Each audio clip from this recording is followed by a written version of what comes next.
Матай орта мектебі коммуналдық мекемесінде оқуға құштар сынып жобасы.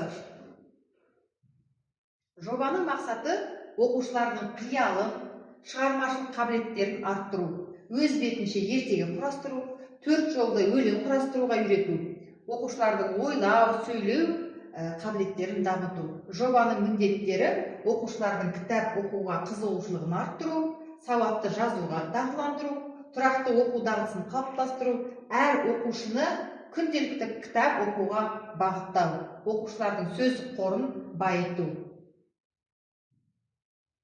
Күтілетін нәтиже: оқушылар кітап оқуға деген қызығушылықтары артады, тұрақты оқу дағдысы қалыптасады, күнделікті және апталық оқу әдеті пайда болады, кітапханамен жұмыс жасауға үйренеді, сөздік қорлары байиды, тіл мәдениеті қалыптасады. Жобаға қатысушылар 2 сынып оқушылары, 2 сынып жетекшілері, ата-аналар.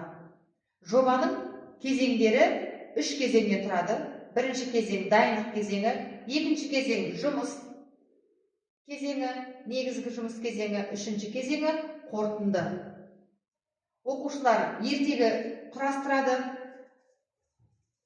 өлең құрастырады және ертегі құрастыру кезінде ертегінің басталуы, кейіпкерлерді таңдау, оқиғаның орнын анықтайды, оқиғаның дамуын құрады және ертегіге қорытынды жасайды. Оқушылар өлең құрастырады.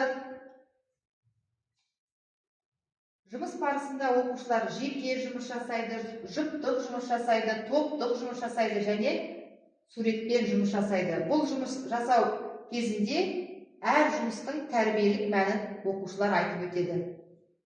Қорытындылай келгенде, оқуға құштар сынып жобасы аясында бастауыш сыныпта оқу сауаттылығы артады.